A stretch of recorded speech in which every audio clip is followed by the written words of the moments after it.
Hello viewers, welcome to my YouTube channel literature with Amna. उम्मीद है आप सब खैरियत से होंगे। आज के वीडियो में हम डिस्कस करेंगे एक आयरिश पोइट सीमस सीनी की बहुत ही famous poem the Toome road, जो वर्ल्ड वार 1 और वर्ल्ड वार 2 के बाद लिखी गई और इन वॉर्स के इम्पैक्ट्स इस पोएम में बयान किए गए हैं। पोएट ने देखा कि किस तरह से अमेरिकन सोल्जर सड़कों के साथ खेतों में मिलिट्री एक्सरसाइज के लिए आए। वो सोल्जर्स प्रैक्टिस कर रहे थे 1944 में होने वाले नॉर्मैंडी पर हमले के लिए। टूम बेसिकली किसी विलेज का नाम है और रोड उस विलेज की सड़क। One morning early I met armoured cars.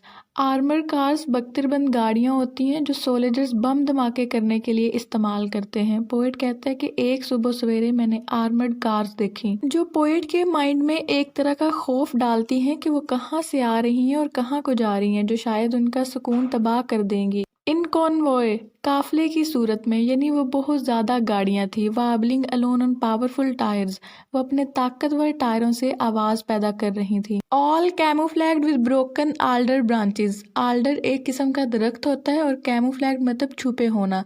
वो तमाम गाड़ियाँ आल्डर की दरख्त की टूटी हुई शाखों से ढकी छुपी हुई थी। And headphone soldiers standing up in turrets, और हेडफोन्स वाले फौजी बुर्जों में खड़े थे। How long were they approaching down my roads, और कितनी देर वो मेरी सड़कों को अप्रोच करते रहेंगे।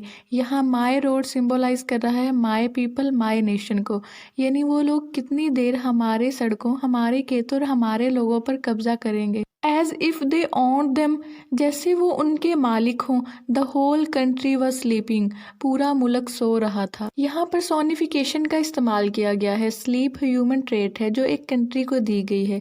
बज़ाहिर तो सब लोग सो रहे हैं, सुबह का वक्त है, लेकिन सिंबॉलिकली पोएट कहना चाह रहा है यानी लोग सो रहे हैं, वो अपने हक के लिए नहीं बोल रहे, उन्होंने गुलामी कबूल कर ली है। I had rights of way fields cattle in my keeping. Poet कहता है ये सब हक मेरे पास हैं, ये रास्ते भी मेरे, खेत भी मेरे और मवेशी भी मेरे हैं। Tractors hitch to buckrakes in open sheds, ये ट्रैक्टर इनके साथ बड़े बड़े ब्लेड्स लगे हुए हैं जो फसलों को हरा भरा करने के लिए चल रहे हैं। पोएट कहता है ये सब भी मेरे, यानी मेरे आयरलैंड के हैं। Silos till gates wet slates the green and reds. Silos वो जगह जहाँ चारा रखा जाता है, ठंडे हो गए गेट्स, गीली स्लेट्स जो सुर्ख और सब्ज रंग की हैं। ऑफ आउट हाउस रूफ्स, जो घरों से बाहर छतों पर लगाई जाती हैं। यहाँ पोएट टेक्टाइल इमेजरी का इस्तेमाल कर रहा है, यानी ये हमारी टच करने की हिस्स को अपील कर रही हैं। पोएट कहते हैं ये सब हमारे आयरलैंड के हैं। whom should I run to tell, लेकिन मैं किसको बताने के लिए भागूं। among all of those with their back doors on the latch, उन सब लोगों को जिन्होंने अपने दरवाज़ों के बाहर कुंडी लगा रखी है। For the bringers of bad news the small hours visitant, बड़ी खबर लाने वालों के लिए छोटे घंटों के आने वाले। पोएट कहते हैं कि लोग रियलिटी को कबूल नहीं करना चाहते।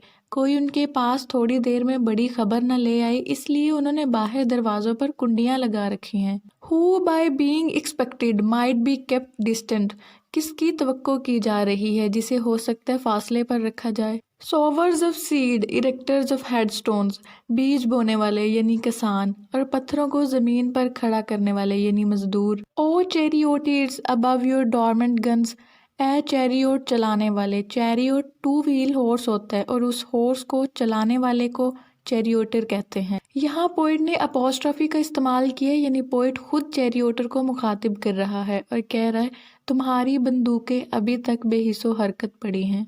It stands here still stands vibrant as you pass, अभी तक वैसी की वैसी पड़ी हैं और जब तुम गुजरते हो तो ये थोड़ा सा मुतहरक होती हैं। तो पोएट फार्मर, कंस्ट्रक्टर और चैरियोटर इन सबको मुखातिब करके कहते हैं कि तुम लोग घरों में क्यों बंद हो, बाहर आकर हक के लिए क्यों नहीं लड़ते। द विजिबल अनटॉपल्ड ओम्फलस, ओम्फलस एक कीमती पत्थर है जो ग्रीक्स ने डेल्फी के मुकाम पर रखा था। डेल्फी को दुनिया का सेंटर माना जाता है। पोएट ने यहाँ अलुयन का इस्तेमाल किया और कहता है कि हमारा मुल्क एक नजर आने वाला कीमती पत्थर है जिसे कोई हरा नहीं सकता। व्यूअर्स, इसी के साथ ये पोएम एंड होती है। उम्मीद करती हूँ आपको समझ में आई होगी। Thank you so much for watching.